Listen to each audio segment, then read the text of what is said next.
बिस्मिल्लाहिर्रहमानिर्रहीम अस्सलाम वालेकुम जी, कैसे हैं आप लोग सब? उम्मीद है सब खैरियत से होंगे, हैप्पी होंगे, हेल्दी होंगे। तो आज आपके लिए लेकर आई हूँ बहुत ही मज़ेदार बिल्कुल देगी स्टाइल मुतंजन की रेसिपी, जिसको घर में बनाना इंतहाई आसान है और इसको मैं बिल्कुल परफेक्ट मेजरमेंट के साथ आपको बनाना सिखाऊंगी। तो वीडियो को शुरू से एंड तक आप पूरा देखिएगा ताकि आप भी बिल्कुल परफेक्ट मुतंजन या फिर मीठे चावल घर में बना पाएँ। तो चलिए फिर वक्त ज़ाया किए बगैर मज़ेदार से मुतंजन या फिर मीठे चावल को घर में बनाना सीखते हैं। तो बिस्मिल्लाहिर्रहमानिर्रहीम मुतंजन बनाने के लिए यहाँ पर हम बेसिक चीज़ों की बात कर लेते हैं, जिसमें हमने चावल लिए हैं, चीनी ली है और घी लिया है। अब इसको आपने मेजरमेंट कैसे करना है, आप अपने घर का कोई भी कप ले लें, ग्लास ले लें और उसी कप या ग्लास से आपने सारी चीज़ों को मेजर करना है। जैसे मैंने इस रेसिपी में इस कप का इस्तेमाल किया है, इसी से मैं चावल भी नापूँगी, चीनी भी नापूँगी और घी भी नापूँगी। तो इसी कप से नाप कर मैंने 2 कप सेला चावल लिए थे, जिनको मैंने भिगो के रख दिया था और इसी कप से मैं चीनी लूँगी। तो मैंने यहाँ पर 1 कप प्लस 1/4 कप जो है ना वो चीनी का इस्तेमाल किया है। वैसे तो इसमें जितने चावल हों उतनी चीनी जाती है, लेकिन हमारे घर में बहुत ज़्यादा मीठा नहीं खाया जाता ना, तो मैंने 1 कप प्लस 1/4 कप चीनी ले ली थी। और इसी कप से मैंने आधा कप जो है ना वो घी ले लिया, यानी कि इसी कप का मैंने इस्तेमाल करते हुए चावल, चीनी और घी को मेजर किया। तो यहाँ पर देखिए जो 2 कप मैंने चावल लिए थे ना, इनको मैंने 2 घंटे पहले अच्छी तरह से धो के और भिगो के रख दिया था। चावल अब बहुत अच्छी तरह से नरम हो चुके हैं और फूल चुके हैं। तो चलिए बिल्कुल देगी स्टाइल मुतंजन या फिर मीठे चावल को बनाना शुरू करते हैं। तो बिस्मिल्लाहिर्रहमानिर्रहीम, यहाँ पर खुले बर्तन में मैंने खुला पानी ले लिया था और उसको उबलने के लिए छोड़ दिया था। पानी में उबाल आ चुके हैं। अब इसके अंदर हम ऐड करेंगे नमक।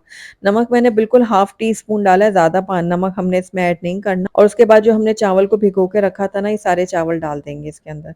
अच्छी तरह से हम बाउल को साफ करेंगे, कोई भी चीज़ ज़ाया ना हो ताकि। उसके बाद जो है ना हम इसको थोड़ा-सा मिक्स करेंगे और उसको उबलने के लिए छोड़ देंगे। हमने चावलों को बिल्कुल 100% तक कुक करना है, 1 कन्नी या 2 कन्नी नहीं छोड़नी, वरना आपके चावल जो है ना वो अकड़ जाएँगे। जब शीरे में हम इसको पकाएँगे ना तो ये उसमें अकड़ जाएँगे। तो इसलिए आपने बिल्कुल 100% तक इसको गलाना है, ये देखिए इस तरह। तो बस चावल हमारे बिल्कुल रेडी हो गए हैं, अब इसको छन्ने में डाल के इसका पानी हम निकाल देंगे। और उसके बाद हम चलते हैं नेक्स्ट स्टेप की तरफ। तो यहाँ पर देखिए छन्ने में मैंने चावलों को रख दिया था, इसका पानी निचड़ गया। अब 1-1 टेबल स्पून मैंने एक प्याली में चावल डाल दिए और यहाँ पर देखिए मैंने रेड फूड कलर लिया है, ग्रीन फूड कलर लिया है और यहाँ पर येलो फूड कलर लिया है। आप अपनी पसंद का कोई भी कलर ले सकते हैं। तो अब ये देखिए थोड़ा-थोड़ा कलर जो है ना हम इन चावलों के ऊपर डालेंगे और उसको अच्छी तरह से मिक्स कर लेंगे। तो यहाँ पर देखिए रेड चावल जो है वो रेडी हो गए हैं। उसके बाद इसी तरह मैं इसमें ग्रीन कलर डालूँगी चावलों में और इसको भी मिक्स कर लूँगी और उसके बाद यहाँ पर मैंने येलो कलर डाल दिया। येलो कलर को भी मैं चावलों में अच्छे से मिक्स करूँगी। तो ये 3 कलर के जो चावल है ना हमारे बिल्कुल रेडी हो गए हैं। तो बस इनको भी अब मैं एक तरफ रखती हूँ और अब चलते हैं हम नेक्स्ट स्टेप की तरफ। तो यहाँ पर ले लिया मैंने एक पैन और इसके अंदर 1 टेबलस्पून हम डाल देंगे देसी घी। घी जैसे ही थोड़ा मेल्ट होगा तो इसके अंदर हम ऐड करेंगे कुछ नट्स और उनको हमने फ्राई करना है। तो मैंने यहाँ पर कुछ पिस्ते, बादाम और नारियल के स्लाइसेस ले लिए। आप अपने पसंद के कोई भी नट्स ले सकते हैं। आप अखरोट ले लें, किशमिश ले लें या इसके अलावा काजू ले लें और उनको आप फ्राई कर सकते हैं। तो बस ये देखिए हल्के-हल्के से फ्राई हो गए हैं ना पिस्ता, बादाम। अब इसके अंदर हम नारियल के स्लाइसेस भी डाल देते हैं और इनको भी हल्का-हल्का फ्राई कर लेंगे। तो नारियल के स्लाइसेस आखिर में इसलिए डाले क्योंकि ये फटाफट से फ्राई हो जाते हैं, इसलिए एंड में डाला। तो ये देखिए सारे नट्स फ्राई हो गए, इनको एक प्लेट में निकाल के अलहदा रख देती हूँ। तो दूसरी तरफ मैंने यहाँ पर एक कढ़ाई ले ली है, इसके अंदर हाफ कप घी डाल देंगे जो हमने मेजर करके रखा था। घी को हम थोड़ा मेल्ट होने देते हैं।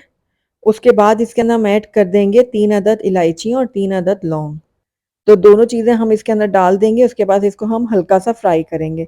बहुत ज़्यादा हमने फ्राई नहीं करना कि जल जाएँ ये, बस हल्का-हल्का करेंगे कि इनकी खुशबू जो है ना वो घी में आ जाए। उसके बाद इसके अंदर हम डाल देंगे चीनी। चीनी ऐड करने के बाद इसके अंदर मैं 2 चम्मच जो है ना वो दूध ऐड कर रही हूँ। ज़्यादा आपने बिल्कुल भी ऐड नहीं करना, वरना आपको बाद में सँभालना मुश्किल हो जाएगा। मैंने यहाँ पर दूध का इस्तेमाल किया, आप चाहें तो पानी का भी कर तो बस अब घी के साथ हमने चीनी को अच्छी तरह से मिक्स करना है। और मिक्स करने के बाद जो है ना इसके अंदर हम अपने उबले हुए चावल ऐड कर देंगे। तो चावल डालने के बाद इसको हम अच्छी तरह शीरे में मिक्स करेंगे। मिक्स करने के बाद आप देखेंगे कि काफ़ी पानी जो है ना वो निकल आएगा शीरे का। मैं आपको दिखाती हूँ अभी। ये देखिए। पानी निकल आए ना, इस पानी को हमने ड्राई करना है। तो हमने मीडियम हाई फ्लेम में जो है ना इसको ड्राई करना है। हल्के-हल्के हाथों से आप चम्मच भी चलाते जाएँ। और इसको मिक्स करते जाएँ। तो यहाँ पर देखिए पानी जो है ना वो अच्छे से ड्राई हो गया। तो बस इस टाइम पे आकर जिन चावलों के ऊपर हमने कलर डाल के रखा था ना वो थोड़े-थोड़े फासले पे हम रख देंगे। उसके साथ ही हमने जो नट्स फ्राई किए थे वो डाल देंगे। अच्छा इस टाइम पे आकर ना आप इसके ऊपर खोया डाल सकते हैं, अशरफियाँ डाल सकते हैं या इसके अलावा गुलाब जामुन, चमचम जो भी चीज़ आपको पसंद है वो इस टाइम पे आप डाल के इसको दम पे रखें। आखिर में इसके ऊपर मैं डालूँगी केफ़रा एसेंस जिसके बगैर हमारा मुतंजन जो है ना वो अधूरा है। तो बस हाफ़ टी स्पून इसके ऊपर मैंने केवड़ा एसेंस डाल के और 10 मिनट के लिए लो फ्लेम पे दम पे रख दिया था। तो यहाँ पर देखिए 10 मिनट हो गए थे दम पे रखे हुए इसको और यहाँ पे देखिए बहुत ही ज़बरदस्त सी खुशबुएँ आ रही हैं और आप देख रहे हैं कितना खिला-खिला सा हमारा ये मुतंजन बन के तैयार हुआ है। तो अच्छी तरह से हम इसको मिक्स कर लेते हैं। उसके बाद मैं इसको आपको प्लेट आउट करके दिखाऊँगी।